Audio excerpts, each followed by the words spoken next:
Most of us live like we have all the time in the world. Our days are filled with obligations, distractions, and our plans are always pushed to someday. But here's the truth.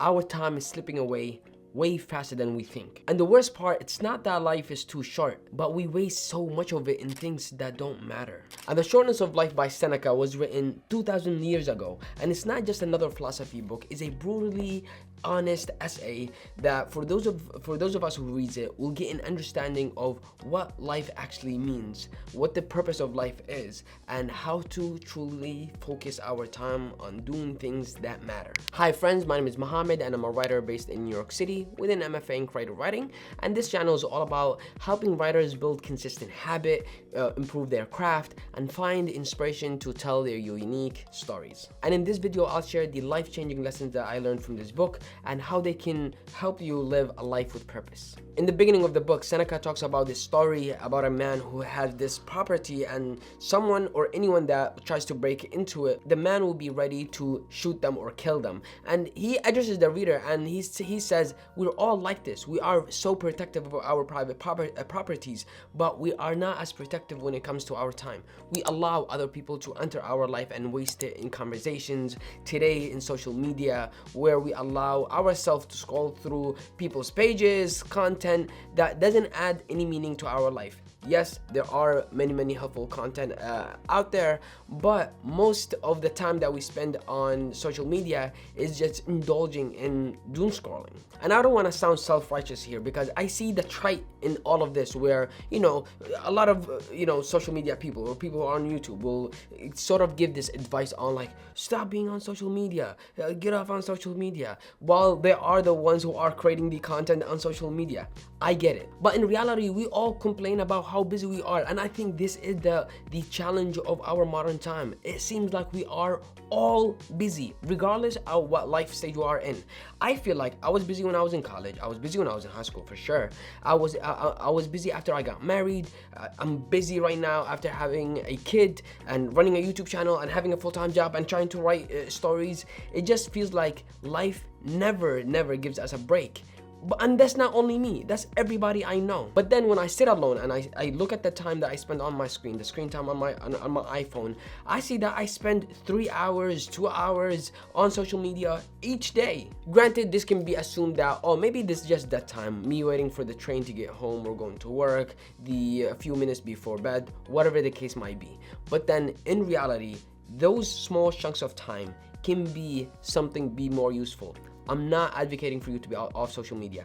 I am advocating for making use of your time and do not allowing other people, as Seneca would argue, steal your time. The second lesson that I learned from this book is that stop waiting for the perfect moment to come before you start your whatever pursuit that you want to fill here. Seneca talks about how we all put meaningful pursuits, things that we are passionate about, things that we might even have dreamed about, to the side at the expense of other things, because we want to wait for the perfect moment. We want to wait for the moment where everything aligns for us to do that one thing that we have been thinking about for years.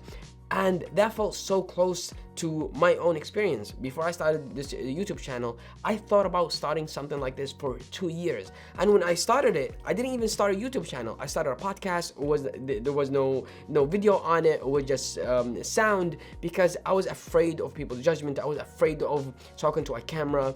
And so I started the podcast. It didn't do well. I wasn't enjoying the process. The time it took to invite guests and prepare questions and having the conversation and recording it and editing it took so much of my energy and time. And so I decided one time to just, do it on Zoom. Did it on Zoom. The thing got harder. So after a year or maybe a year and a half of podcasting, I decided I was gonna start shooting videos and no more inviting guests. And if you can go to my channel, I still have those episodes of the podcast. And then a year in, right now, it feels so much better. And the only wish that I have right now is that I started doing this earlier, because I've learned so much about myself, about my public speaking, about my ability to organize information, about my passion for writing and teaching people how to sit down and write, and all the things that have to do with what becoming a writer means. And if only I started it earlier, I would have learned those lessons earlier, because that's what we all do in the beginning. We commit to a pursuit, we make a lot of mistakes in the beginning, which are the price that we pay to become proficient, to become an expert, or to become someone that makes it look easy to do even though it's not. So take this as a moment of inspiration. Whatever that one thing that you have been putting off to do, putting off to start, whether it's a YouTube channel, a blog, a book that you've always wanted to write, a Instagram page, whatever the case might be, take this moment, sit down, write what you want it to look like in a year or two from now, and start with a smaller step to take towards that goal, toward that pursuit, toward that image that you have in your head, even if it is creating a social media account, a new handle. Start it today. Lesson number 3 is busy does not mean productive. And the way Seneca talks about it, he says that a lot of us pursue many different goals without fixed directions, and we feel like we are doing so much, we are so busy, but we're not focused on one particular thing that requires so much to do. And it reminded me of this book that I read recently called Slow Productivity by Cal Newport.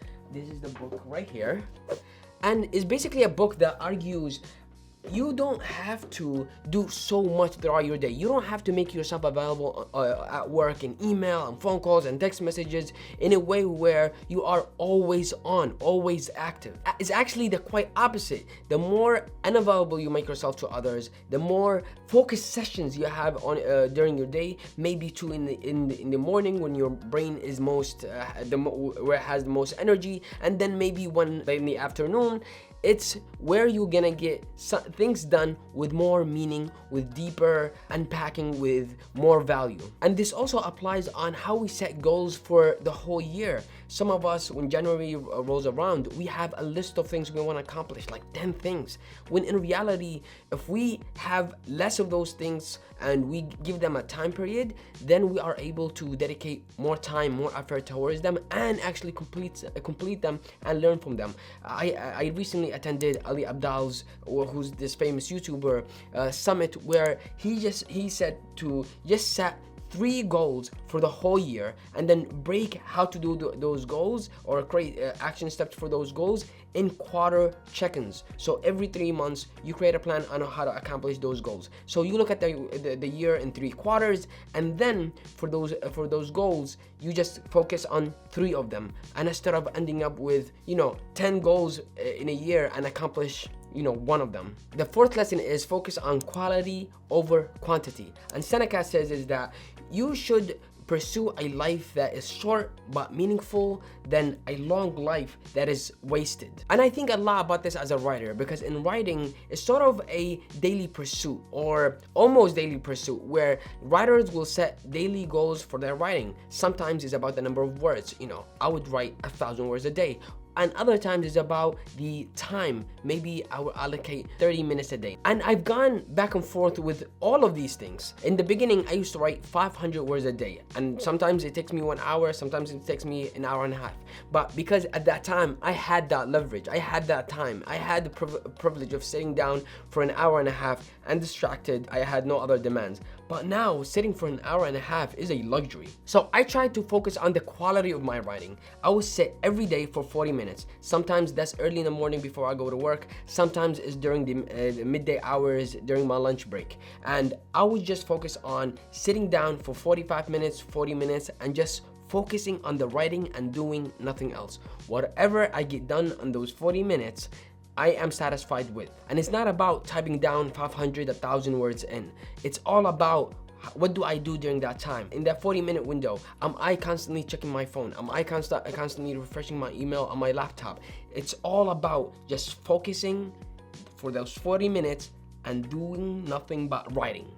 And even if it is 1 sentence, it better be a very good sentence. And lesson number 5 is learning how to be present. And Seneca says it in a way, and it's sort of sarcastically, that all of this book, the whole essay is irrelevant if you are not aware of your surrounding in the present moment, if you are not living the present moment, if you are not consumed by the future or by your past, and you are just focusing on what you have between your hands right now. And there are 2 things that have helped me live more in the present moment. One is journaling because it captures time. It forces me to think about my life as a whole and or what I'm going through in a very local level, and I can put it down and forget about it, and instead of letting it swim around my head and thinking about the 101 scenarios that could have happened in that very moment if I had said what I didn't say. Journaling locks it in, gives it a physical existence outside of my head. The other thing, I constantly remember that one day I will die, and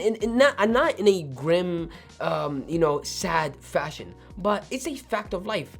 We're all going to die, so why does it matter if I'm too worried or too anxious about the future, or not satisfied with my current job and I don't know what's my next one going to look like, if I don't have enough views on a video or not enough subscribers after doing so much work on a channel.